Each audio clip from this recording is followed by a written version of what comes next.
You're born in Korea, you move to the States. Dayenu, your parents are an interracial couple, Dayenu. Interfaith couple, Dayenu. You move to Tacoma, where there's like no Jews, Dayenu. And you're a woman in a male-dominated field. This is a Hollywood story. I did feel this is who I had to be. I didn't have a choice to be a Jew or to be a rabbi. At the same time, you better believe that on the inside, I was like, how am I gonna do this?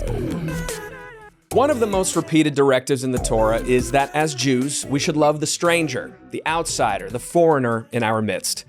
If you had to give the Jewish people a grade on how well we honor this edict, what would it be? What about for yourself? Do you get an A?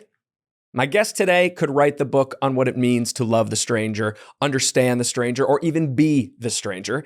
And in fact, she has written that book as only she could write it. She's history's first Asian American rabbi and its first Asian American cantor. Booyah!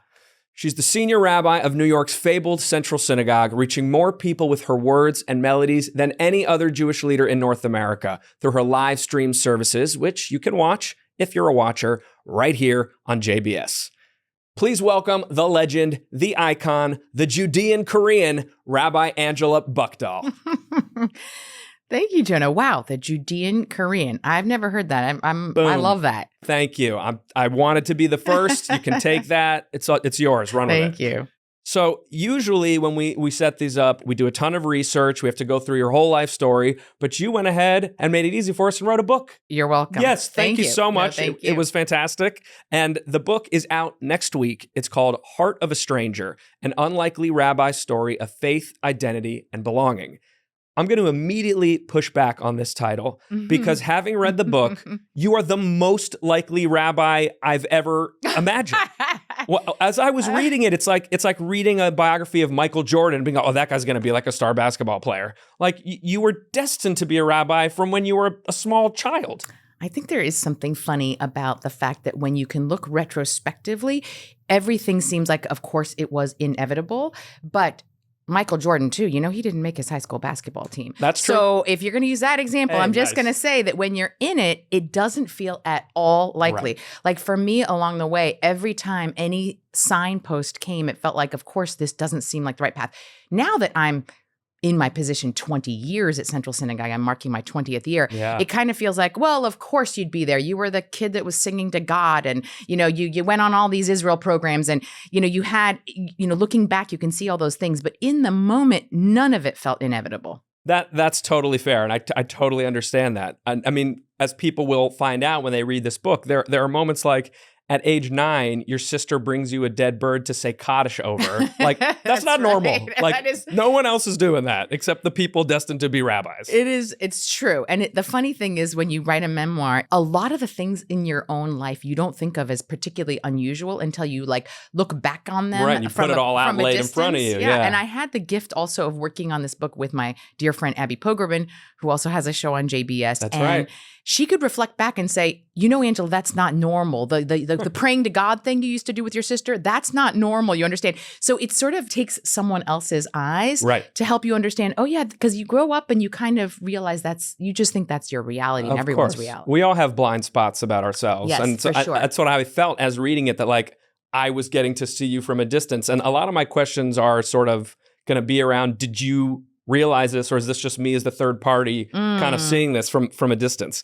So the book is part memoir, part spiritual guidebook, as you say. And what struck me about the memoir part of it is, as the outsider observing, sort of what I would identify as sort of your tragic flaw. We all have one.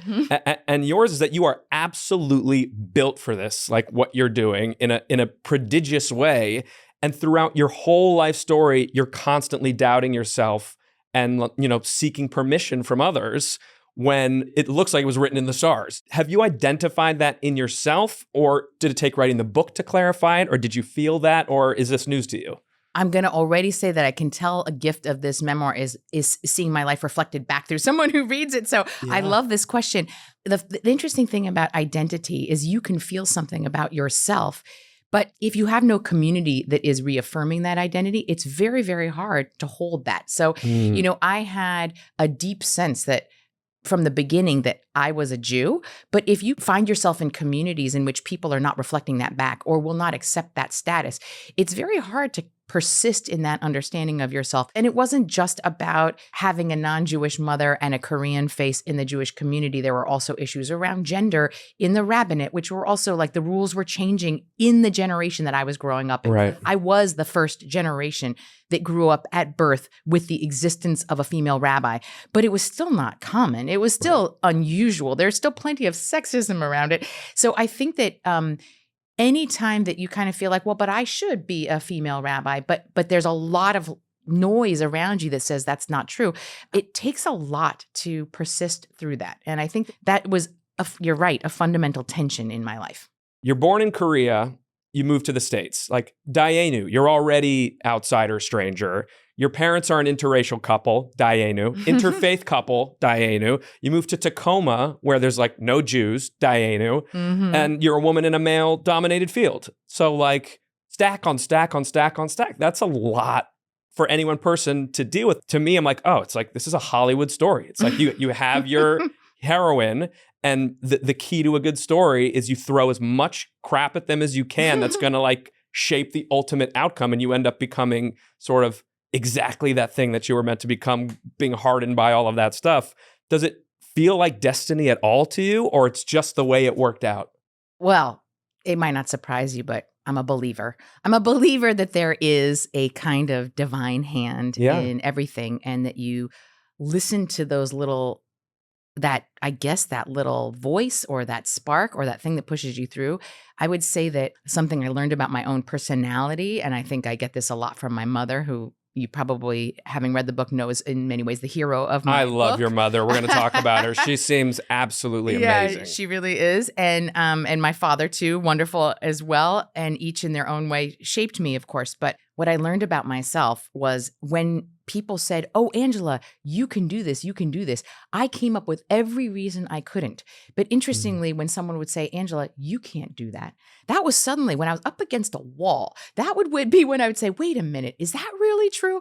And that would actually be when I'd find my strength. So I guess that the benefit of so many people doubting me is ultimately that was much more fire for me than having people say, of course you were meant to do this. Of course you should be a female rabbi running this synagogue. It was actually much more helpful, given my own personality, when people said, there's no way you can do that with 3 kids. Nobody does that. Right. So I actually think that that's some combination of like, the way I'm hardwired and the way the world works. And I also some very deep desire that I did feel this is who I had to be. I didn't have a choice. Thank goodness I didn't feel like I had a choice to be a Jew or to be a rabbi. You speak about in the book how you're American, you're Jewish, Korean, and growing up, you felt like you didn't fully check any of those boxes, right? Not Christian enough to be part of the Korean American community, not observant enough to be in the Jewish community, not apple pie enough to be American. Was the voice that said you don't belong in those places, was that all external, or was there an internal voice? And where do you think the internal voice came from, if there was one? It's very perceptive, that question you're asking. It definitely was both external and internal. I would say, for an example of this was going to Israel for the first time when I was 16, which I share in the book. And it was the first time that I actually was around more observant Jews, because in Tacoma, my little bubble of Jewish Tacoma, in the Reform community with patrilineal descent, with outreach that had been kind of in the 70s, my family was accepted. I was a Jew. There wasn't a question about it. And that was in some ways a gift for me as a young Jewish kid growing up. But it was then a shock when I was 16 and someone said, well, that's not the traditional Jewish halakhic definition of Judaism. It's traced through your mother, so you're not actually Jewish. So that was extremely shocking to me. And so this was, of course, an external charge that could shake my sense of identity. But that wasn't the only thing. There was an internal question, because I, for the first time, met Jews who lived these incredibly holy Jewish lives. I don't mean holy with an H. I mean like completely holy. Right. And they were living in Jewish communities. They were going to Jewish day school. They were so much more Jewishly literate than I was. And suddenly I thought to myself, wow, that's what it looks like to be really Jewish. And I'm not that either. So I had internal questions for sure about how I could fit in. And it worked with all the questions about being a female rabbi. Yes, it challenged me when people said, how are you going to do this job with your 3 kids, for example? And on the one hand, I was, upset that people would ask that question of me that they never ask of my male colleagues. At the same time, you better believe that on the inside, I was like, how am I going to do this with my 3 kids? Because I didn't see the model before me. And Right. so I had to kind of, it's like if you're a trailblazer, which literally like the idea of it, and I have in-laws who live in Vermont who actually blaze trails on their the property behind them. Oh, it's a thing. It's a real thing. You just look at a thicket of brush and you have to decide, what am I hacking away to actually make a path here? You can't see it. You don't see the groove that's been tread before you, and you Right. actually have to blaze that. And it's not so easy, and you constantly think, maybe I'm doing this wrong. So. So let's go back to your mom. Your mother, a remarkable woman. I mean, as much as you are a credit to her, she is a credit to you. The book is filled with her wisdom and her excellent parenting. I love children are like bamboo, bend them while they're young. I love that. We're keeping that. Weekly shout out to Courtney. And she was really like literally a one-woman community builder. That's the part that was the most impressive to me. What do you most admire about your mother, and what in her do you try to emulate? So much about my mom. I mean, I think she really is my hero. I watched her live her life with a sense of deep purpose. I think that she recognized that she was here for a reason, and that she was here to make the world better, and that she wasn't going to wait around for somebody else to make things better. And so I watched her kind of almost single-handedly create this Korean Women's Association in Tacoma, which started really as almost a social gathering for immigrant Korean women who were lonely, frankly, and looking for community. And it was like 30 women in a living room. It is now like the 2nd largest social service organization in all of Washington state. Yeah, that's crazy.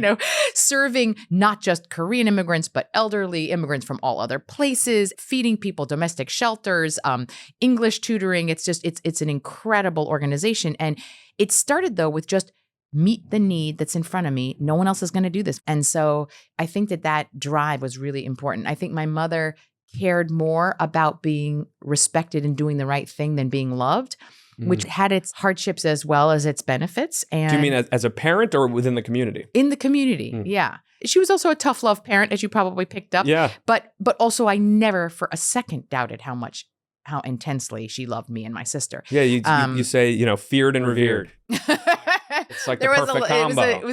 And she came from a particular kind of generation of Koreans that grew up with a lot of hardship. And so, I mean, she kind of came by that and understood that, like, you don't get too soft here. You gotta, and I think that there is, that has served her well. And I think that I'm growing up in a different environment, but it also has served me in certain ways as well. So I admire so much about her, but I think I would say the last thing that she really taught me that is relevant in this moment to me is just, I watched my very capable, brilliant, strong mother come to this country, and I watched how people treated her because of her thick accent, and, sometimes broken English, as a person who was not intelligent, who didn't have anything to offer, who could be dismissed. And I watched this countless times, and it made me furious and ashamed and at times and deeply upset. Somehow my mother never let that get to her. She never let it break her dignity or self-respect. And in many ways, she always felt like, it's too bad that you will miss out on what I can offer. Yeah. And just watching how she walked through the world, always with her head held high and with her own self-respect, was a lesson that I carry with me. It's important for us as Jews right now, I was too. just going to say that, like, what an example for us to follow. I mean, those are the words I use, head held high, and haters going to hate, you got to do your own thing, like talking about what we as a community need. And so she can be everybody's role model. Yeah, absolutely. For sure. Oh, also, before we move on from your mom, shout out to replacing bitter herbs with kimchi. That is a boss move. I love that.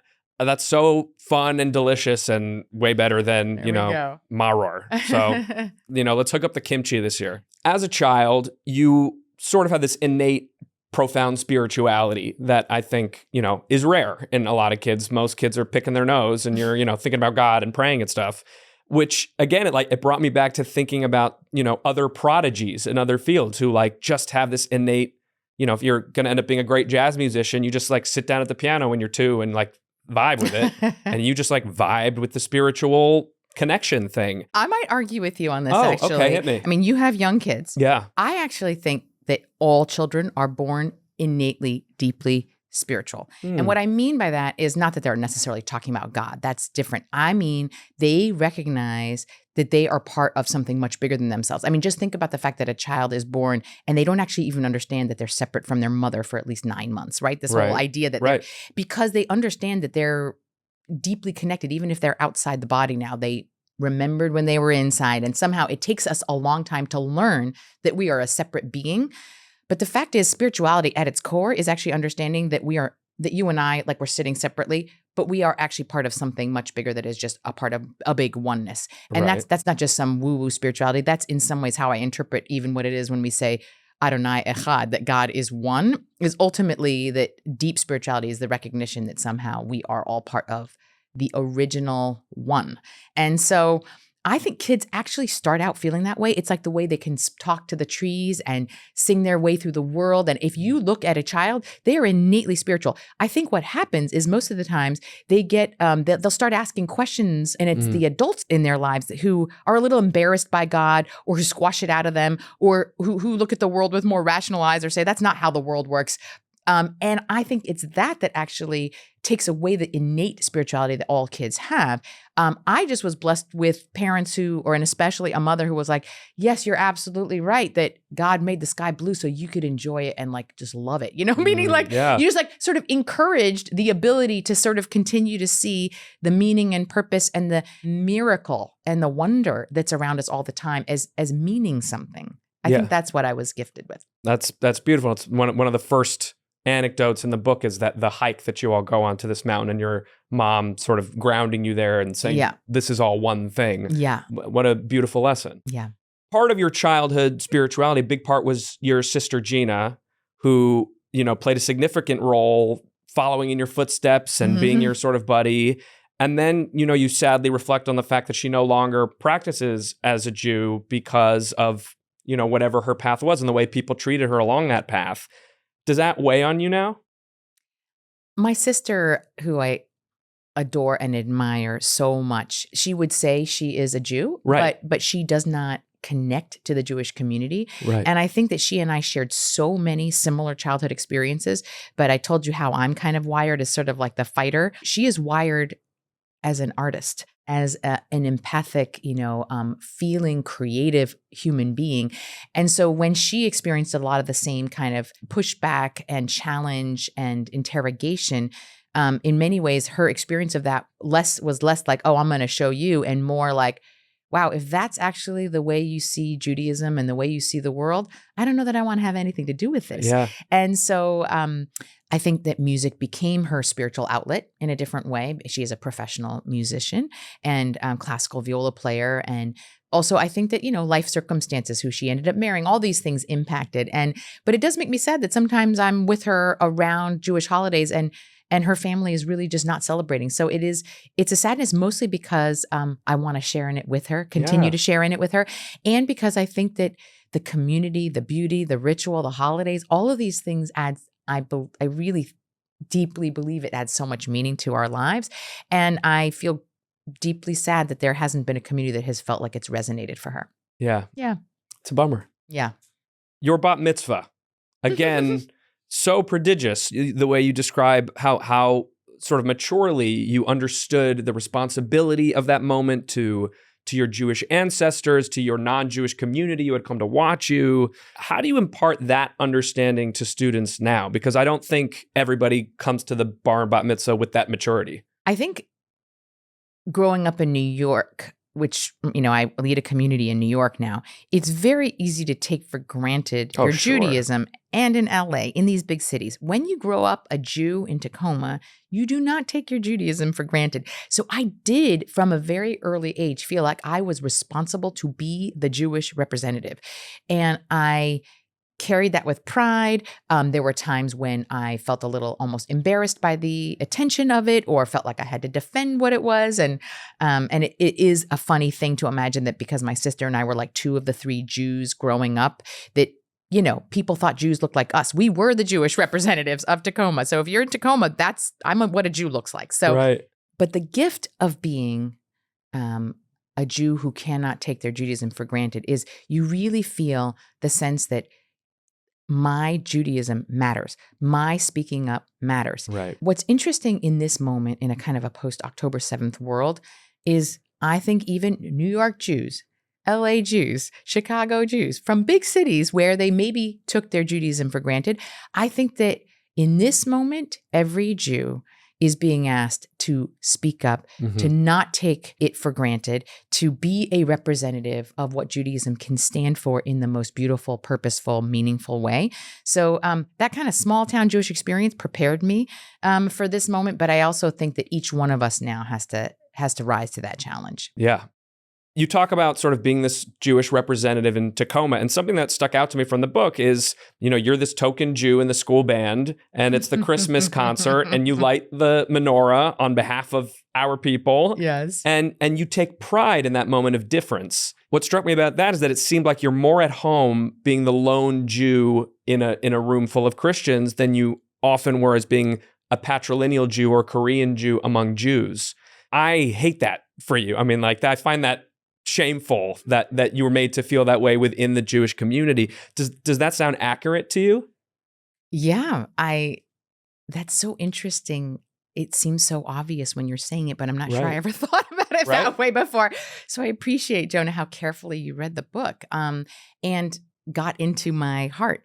So it is a weird thing about human nature that oftentimes the more similar we get, the more we can be threatened by the little differences between us. And so why is it that we as a Jewish community often can have even more violent infighting within our Jewish community than those who are so different? And yes, in some ways, it was much easier for me when I got to represent to a group of non-Jews, this is what Judaism is, and I got to be the definer amongst a group who didn't get to argue with me, versus what it felt like to be the patrilineal Korean non-Jewish, female Reform Jew from Tacoma in a highly Jewish environment in which I felt I didn't know enough. I wasn't playing by the right rules. And I do think that in many ways, I am more threatening to other Jews sometimes than to a Christian who says, oh, this is nice. What are we missing as a Jewish community? What aren't we learning or teaching or discussing that is allowing that sort of treatment to happen to members of our own community, and certainly not in a way that's unique to you? It seems like a real shortcoming of our modern Judaism.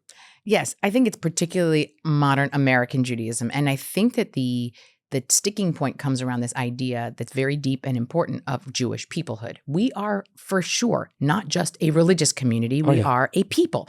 But I think because 90% of American Jews for a good 100 years were Ashkenazi Jews, there was a sense that Jewish peoplehood was a particular bloodline, a particular DNA, a particular look. So it was very easy. We had lots of Jewish jokes about what do Jews look like? And not only that, but if you go historically back, there are certainly lots of ways that people have used that idea of Jews as almost like a racialized group against us. Right. And there is a certain comfort in feeling that you belong to the Jewish people and that you can pick out who the Jews are in the room. And for a long time in American Judaism and sort of kind of the Ashkenormative sort of culture, there was a sense that you had the Judar. You could pick out the Jews. So it could feel threatening to have Jews who look different than you, who might eat different foods, who might have different expressions that are not Yiddish expressions, but maybe something else, who puts kimchi on the Seder plate. Wow, that's diluting Judaism. That is a threat to our peoplehood in some way, especially if their Judaism is particularly cultural. And there's not a lot of else that they're kind of hanging their Judaism on. So that feels particularly threatening. So I think these are some of the reasons that when you see a Jew who looks like me, or someone who looks black, or someone who is, from a very different place, this is why we often push out. It just feels so not Jewish to me. It feels very beneath us to behave that way. It's provincial and it's not us. And by the way, you're right that it's not Jewish. If you go all the way back to the first time we were called Am Yisrael, coming out of Egypt, what does it say? We were an Erev Rav. We were a mixed multitude. And that idea that we were never just And the rabbis are actually confused by that term. Why does it say we're a mixed multitude? Aren't we the Israelites who were slaves and coming out of Egypt? So the rabbis have all sorts of answers for what mixed multitude is. Some of them say it's like all these people from different countries that convert. Okay, that's interesting. We probably didn't have conversion back then, but that's okay. At least one of the commentators says, no, they were Egyptians. They were Egyptians who also felt oppressed by the horrible Pharaoh. They came with us. Imagine the people we think of as Am Yisrael included the people we thought were our biggest enemies in that moment. Egyptians and people who converted from all races. We were never just one monolithic people. And so I agree. It's not just some modern Korean rabbi that's telling you that we have always been a mixed multitude. That's there in the Torah, and that's there from the start of our people. And then, of course, for 2,000 years, we lived in countries all around the world. And so, of course, when you go to Israel now, everyone in Israel, Jews in Israel, they of course recognize that Jews are not a monolithic looking That's like the most diverse place on earth. Exactly. And more than 50% of Israeli Jews, they wouldn't call themselves Jews of color because they don't use that term, but they are Jews from African, Asian, Middle Eastern countries. They're not Ashkenazi. So it's only kind of an American Jewish phenomenon that we continue to be surprised that Jews look different than you. Yeah. And I also want to drill down a little bit on the patrilineal law, which to me, the maintenance of that law seems so arbitrary because in the Torah, we were patrilineal. That's right. Then the rabbis, around the Second Temple exile time, they flipped it because of circumstances. Right. And now it feels like, okay, it's time to flip it again. Circumstances are different. It should change to reflect today's needs, and we should be wanting more people to connect and engage with the Jewish parts of themselves, not shut that down. So help me as a rabbi to understand how I jive exclusion with Jewish values like human dignity, and shaming someone is like drawing their blood, and that we're all equal in God's eyes. It's so contradictory to me. I think that when Jews feel under threat and behave out of a place of fear, we often react in ways that build bigger walls. So that switch that happens from patrilineal descent to matrilineal descent, it's not a coincidence that it happens kind of around the time of Ezra when Jews are coming back, but only the remnant is really coming back. We're allowed to come back, in the time of the Second Temple. And Ezra basically says, we see all these intermarried Jews, and he feels that's so threatening at a time when he thinks Judaism is disappearing, that he decides that you can only be Jewish if you have Zerah Kodesh, which is this holy seed. And he really tries to make Judaism a racialized kind of identity, which is really not what it was for a long time, and for all of Judaism up to that point. And that term doesn't stick around. Actually, the rabbis basically reject it. But you understand that when he was feeling like we're under threat, we've got, and he actually literally forces people who are intermarried to divorce their wives and cast out their children. I mean, it's a very extreme moment. And this is all in the Torah. People don't, in the Tanakh and the Hebrew Bible, and people don't often know this story. But when we are in periods of, feeling that we are disappearing somehow or under threat. And I could argue that we're in that place right now. I think that Jews often will build greater walls, will try to draw harsher lines of who's in and who's out. It feels like it should be the opposite. I guess that's what I struggle with. If we're feel disappearing, like it should be the opposite. We need the numbers. Why aren't we bringing more people? And why are we cutting ourselves off at the knees? Yeah. It's not only does it feel morally wrong to me, but strategically it feels backwards. I mean, it's sort of stupid, honestly. So I struggle with it. I'm sure you've seen some of this data. The Jewish Federation has put out data about what they call the surge. Yes. About how post-October 7th, huge surge in people wanting to engage Jewishly, signing kids up for day school, joining temples, all this stuff. And then there's been a recession from that surge.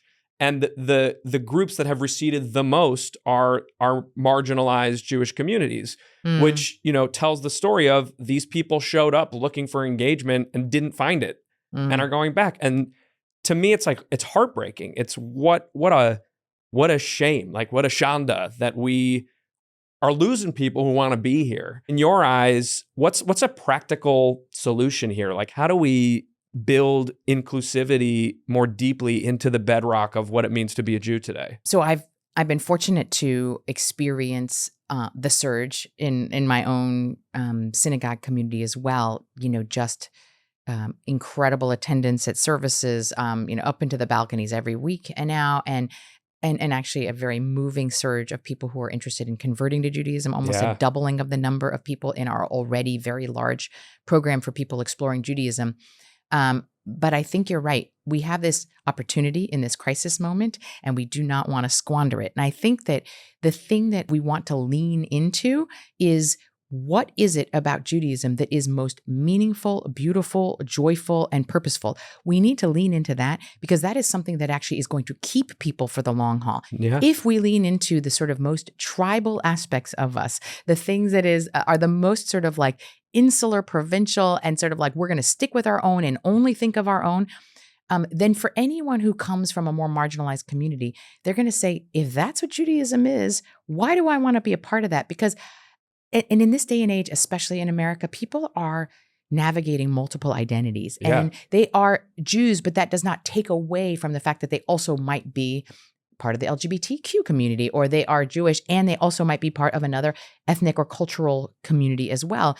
And I think for us to say, this is the heart of Judaism, these values, these teachings, this way that we serve humanity and ourselves and bring light to the world. I would say that people would then say, I want to be a part of that. I'm going to hitch my start of that. Yeah. And we need to lean into that more. When it becomes more and more about we can only find empathy for our people, we're going to stick to our own. I would understand why lots of people who are saying, I am this and I carry a sense of my humanity in other ways, that's going to be a turnoff. Inclusivity for me is one of these core pillars that we need going forward. What's one of your pillars? What's something that you want to focus on? What does Jewish 2045 look like? Because we've built it around a bedrock of X. So our ancestors brilliantly, the word for crisis in Hebrew, mashber, is also the same word for birthing stool. This idea that a crisis is the seat of new birth, of something that new that will be born. And I think that what I've really come to appreciate is Judaism was built for crisis. So much of our liturgy of the holidays that we just celebrated together were born out of times when Jews were martyred, like the martyrology, or Unetana Tokef, or Kol Nidre, which was about when people had to make vows that they couldn't keep because they were done under duress. So we know, and you look at these texts and they were built for this time.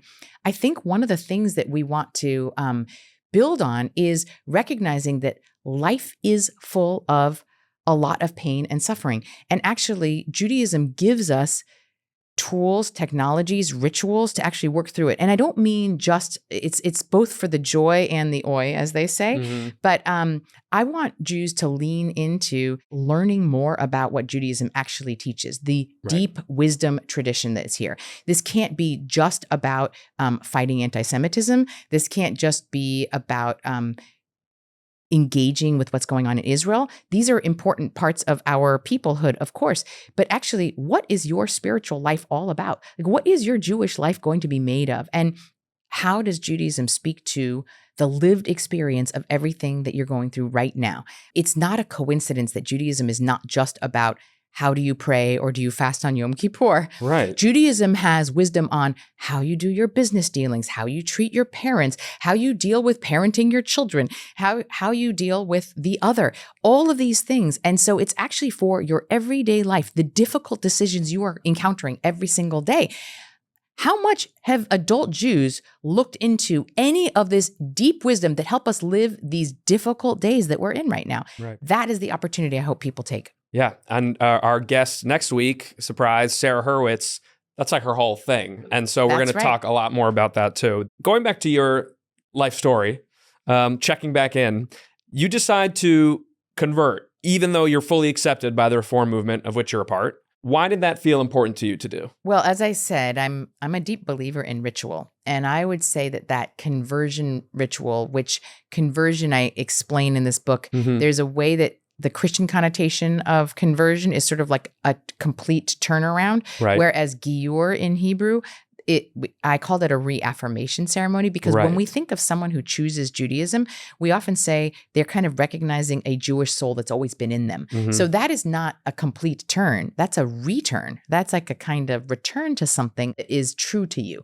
And when someone helped frame that for me that way, suddenly it felt like this wasn't somehow a concession to somebody else. This was me affirming something that was deep, and I wanted a ritual to mark it. It was almost like a culmination of 5 years of identity crisis that I went through. So it was a culmination of that, and also I wanted something that I thought would feel transformative, and it deeply was. When you dip in a mikvah is a thousands-year-old ritual. And it was like I was connecting not just with my family, with my Judaism, with God, but with like something deep that stretches across centuries of Jews. I can't explain in words exactly why that was so powerful, but it deeply was. And I think it's interesting that Giyur, which is the word for conversion in Judaism, and I called it a reaffirmation, but you probably recognize in there the word ger, which in Hebrew is stranger or convert. Ger is the word for convert and stranger. It does feel weird that the word for conversion to Judaism, for someone to become a Jew, comes from the word stranger. Mm-hmm. You would think that it would be a word that actually appears in the book of Esther that comes from to become Yehudi. Why isn't it that to become a Jew is that word like lehit yahed, like to become a Jew? Right. Instead, it's like lehit gayer, to become a stranger. This is my thesis of the entire book, but essentially to become a Jew is to decide that you are going to be the existential stranger. Right. Like that is who Jews are. So there is something profound about my embracing that, recognizing that, not apologizing for that, and saying, this is in many ways what it is to be a Jew. One of the sort of repeating motifs throughout the book is you feeling like you aren't being accepted while simultaneously being continuously invited by Jewish institutions to lead things and run programs and like lead their services and teach their children. So explain that juxtaposition for me, because it would be one sentence. It's like, I didn't feel like I belong. And then I was running the Hillel's thing and I was running WRA's thing and blah, blah. And so explain that to me. I think there's a combination of a couple of things. One, I do recognize that I did develop some skills. I was a good song leader. Like I learned how to do that. So people asked me because they recognized that I could do something that they needed. I recognize that. But it was also hard not to get over the feeling sometimes that I was being tokenized and asked because I was the other or the different. That especially happened when I was younger in my career. I remember very profoundly being asked to contribute to a book. I won't name it because I don't want to in any way embarrass anyone, but it was a collection of like Jewish luminaries. I was very young at the time. I had not made a name for myself as a rabbi, but I knew I was clearly being asked to contribute to this volume because I was an Asian rabbi, a very young Asian rabbi.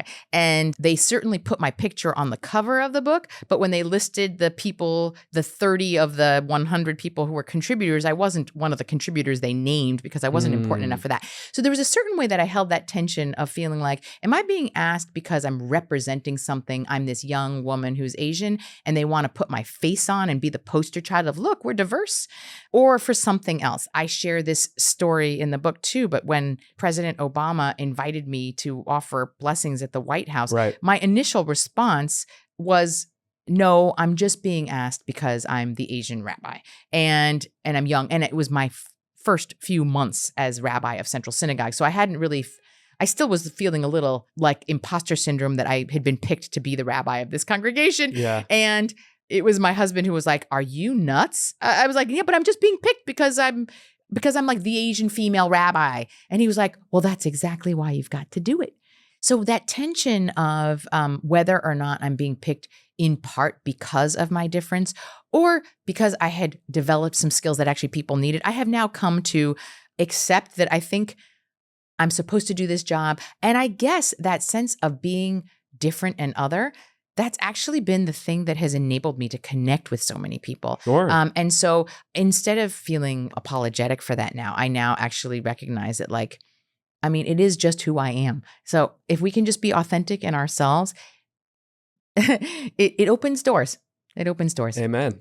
There are also a sort of repeating motif is stories of observant Jews shaming you for, in one instance, using the parv spoon in the meat bowl And you quote Heschel as saying, some Jews are willing to break a din to save a yid, a rule to save a Jew, and some are willing to break a yid to save a din, a Jew to save a rule. What does our text say about choosing to honor a rule over a person?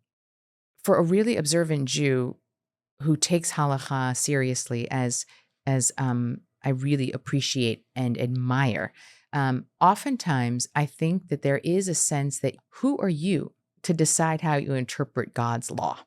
And that you have to take the entire system and you don't get to pick and choose which ones you like and which ones you don't. But isn't that what the entire history and tradition of Jewish text is interpreting God's word and rediscovering it and debating it and changing it over and over? Well, I really appreciate that you say that, Jonah, and I agree with you completely. And I think that even the most Orthodox Jew recognizes that they're not observing Judaism the way that it was done at the time of the Talmud or at the time of the Bible, because of course, revelation is ongoing. And of course, we have to reinterpret it. And even the most Orthodox Jew, if they're comfortable with a Shabbos elevator, hello, that is an enabling of a reimagining of Jewish law. So as someone has said, I don't know who originated this, it's not mine, but like when there is a rabbinic will, there is a halachic way, meaning like you can always figure out some way around the things that you want. That being said, I still appreciate that there is a sense that many people live within a cultural system and an observant system in which there are certain boundaries and rules, and they don't feel like they get to decide which ones they're following or not. I think all of us are making interpretations. We're just drawing our lines in different places. For me, like there's no shade on following the rules. Let's say you want to follow them to the absolute letter of the law. Fine with that. But I guess, shouldn't there be within the Jewish faith a hierarchy of, the rule about shaming someone is like, shedding their blood. Shouldn't that come above putting the wrong spoon in the wrong bowl? Yes, I am totally with you. And I think that the idea even that there can be rules that can be broken for things like saving a life. Right, exactly. And we have that example. Obviously, that's already there. And you're absolutely right. To shame someone is as if you've shed their blood. So like, if that is so premier, then why is it that you would say it's more important that you kind of follow the letter of the law here than to publicly embarrass someone? That's what I'm talking about. Right. I feel like that's a real missing piece in a lot of how we're going about things. I think we need to grapple with that line much more. Yeah. Okay, so Central Synagogue, your home since 2006, stunningly gorgeous building and long history, oldest synagogue in New York. You're the first Asian American cantor, and then in 2014, you become the first Asian American rabbi ever, and also Central's first female rabbi ever. Did you feel that sense of shattering these boundaries as you took these roles, or was it still very much of like, this is just my life and these are the things that I'm doing? I think when I was in it, I was sort of just trying to, grapple with like whether or not I could do the job, get the job, even like dress for the job. Someone was like, you need a new personal shopper. You've got to look the part, all of these things. Right. There were moments along the way where I could take a step back and I felt the weight of what this was. And both the weight of like, even like, or the difficulty of trying to do this. And that was sometimes brought up to me by others who would challenge if I could do the job, if it was possible. And it was in those moments that I recognized how much I was already standing on the shoulders of so many women who had shattered the ceilings before me. There was already a female cantor before I got there. That made it much easier for me when I got there at Central Synagogue, even though there were still people who said, yeah, but Kol Nidre should be sung by a baritone. But I realized what it felt like to actually be the first in something and how much harder it was to kind of be hitting up against what I would call the stained glass ceiling in this case. And it wasn't until actually I think I was nominated for the position, and I very soon after that actually went to this giant biennial conference of the Jewish community. And when I was there, the response of people to the fact that I was named, when people said, this is historic, this means so much to me as a cantor, this means so much to me as a woman, this means so much to me as a Jew of color, when I started to feel that, I recognized the symbolism of this for so many people. And I try not to think about it too much because honestly, at that moment, it would have been almost too much to carry. And I did feel like if I do not do well in this job, I will make this harder for every single woman who wants to follow after me. So that kind of pressure, I really, really felt it. And it's easy now that I'm in my 20th year at Central, my 12th year as rabbi. It's easy for me to say, oh yeah, the inevitability of like, of course I could do it.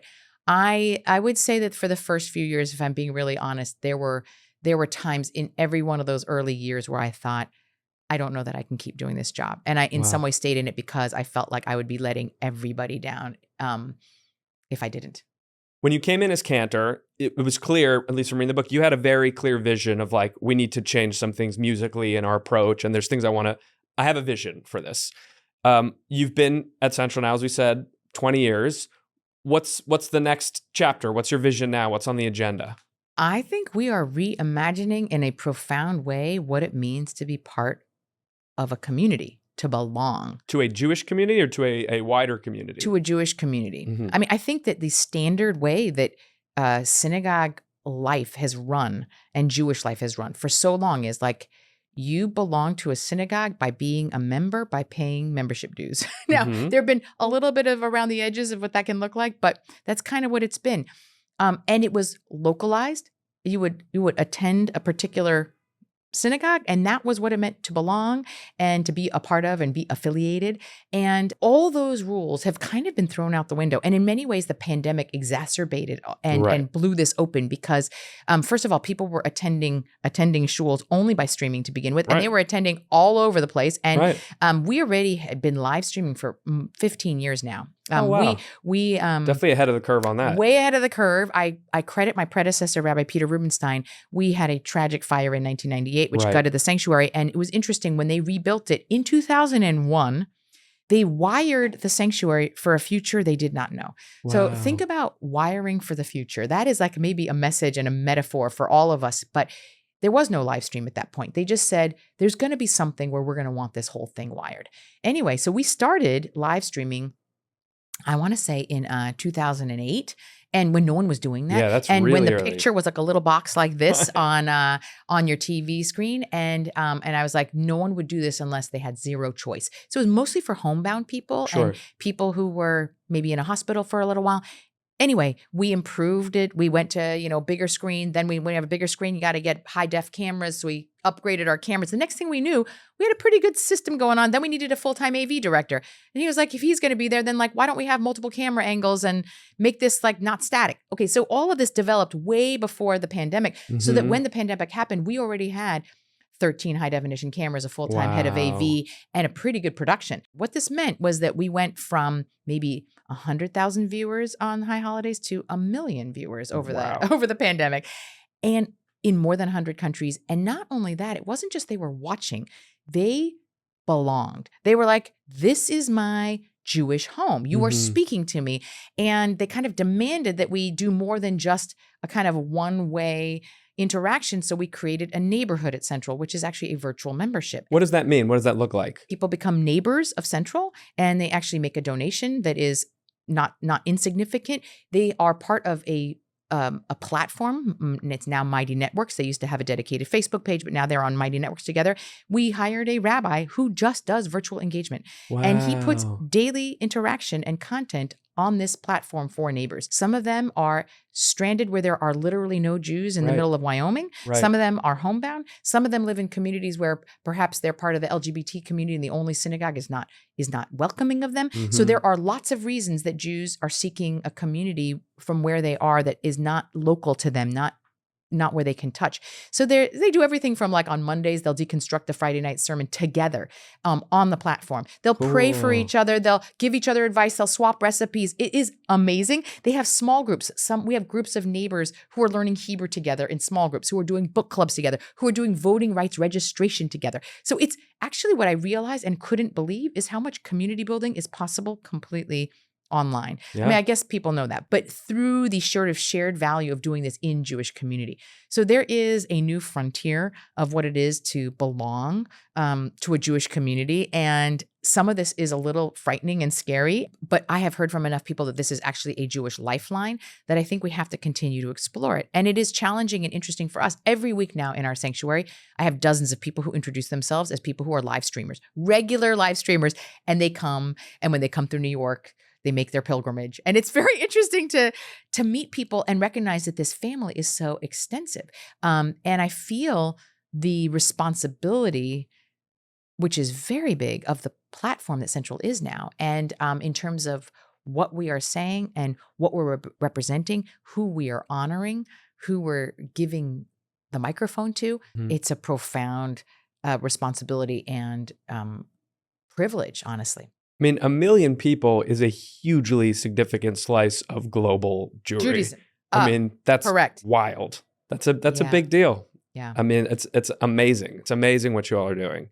Okay, so when this airs, it's going to be Erev Simchat Torah, which for me, and I'm sure most people, has a new meaning since October 7th, 2023. Without stealing whatever sermon or everything you're going to have, without trying to steal your thunder, can you drop a little Simchat Torah wisdom on us, and perhaps a way to approach this day that makes space for this ancient holiday that we've been celebrating and honoring and means so much in one way, but also our new modern reality? It's really hard to believe that we're going to be at 2 full years this year. Simchat Torah. It is such a joyous holiday. Yeah. And yet when you think about what our Torah cycle is doing, there's a real paradox there, because we get all the way to the cusp of the promised land at the end of Deuteronomy. Moses gets to look over and see it, and then he doesn't get there. And we go right back to the beginning. We like literally go from the end of Deuteronomy, the death of Moses, and not making it to the promised land.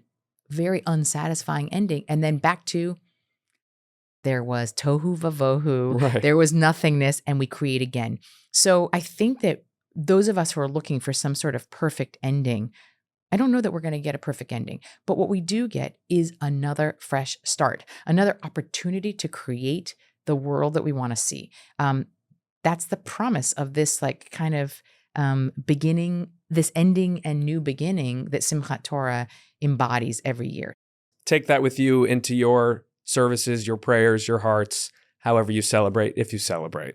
Also, if tonight is going to be Erev Simchat Torah, that means we're about to also be at Erev Shemini Atzeret, which Shemini Atzeret every year marks 1 year since I forgot what Shemini Atzeret is. So can you remind me what it is? I get told and then I forget, and I don't really get it. Shemini from the number Shmona, 8. Okay. 8. And it is the end of the important holiday of Sukkot. We celebrate this agricultural holiday for 8 days, and it was a pilgrimage festival, which meant that it needed to be 8 days because people were coming in from all around the Jewish world and gathering. So this isn't one of those ones where like Americans have an extra day. Like even in Israel, it's 8 days. Yes. Okay. And I think what's significant about this whole season, it is called Zman Simchatenu, this period of Sukkot, and we are literally commanded to feel joy. And so let's do that for 8 days. Let's find a way to find the joy. And it's not a thin joy. It's a kind of joy that comes from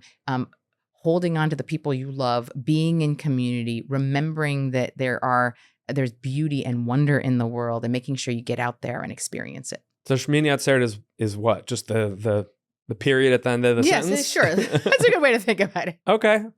Rock on. Happy Shemini Atzeret. Okay. As I often like to do, we're going to end our episode today with a lightning round. I'm going to throw just a whole bunch at you. All right. So here we go. Lightning round with Rabbi Angela Buchdahl. You're a cantor and a rabbi. Which would you prefer to be called? Crabbi or ranter? Let's do ranter. What about, I know we don't really do this that much, but what would be your dream temple to like do a guest rabbi pop-up in? Wow. We should do that more, right? Do little pop-ups here and there. Okay, here, this is like way out of the box, Yeah. but how about really changing things up at the kotel. Yeah. Yeah. I'm here Get for the that. women's side rocking. Let's go. Favorite Jewish holiday as a mom? Pesach. Why? Because it is a really meaningful time of conversation where the things that gets discussed around the Seder table are not the things that I normally get to learn about my kids, but the conversation sparks deeper conversation. Love that. Favorite Jewish holiday as a cantor? I actually really love the high holidays as a cantor. I have to big imagine. music, big amazing music with awesome musicians I get to sing with. That's like your solo moment. It's the World Series. Yeah, there you go. Favorite Jewish holiday as a rabbi? Same thing or different? No, I'm tortured by writing sermons. It's so I think that I actually really, really love Shabbat. Every week I'm so grateful for Shabbat. Friday night or Saturday morning? Friday night with my community. Bulgogi or galbi? Bulgogi for sure. Oh. Galbi can be a little chewy for me. Oh, I'm a galbi guy all the way. Bibimbap or japchae? Bibimbap.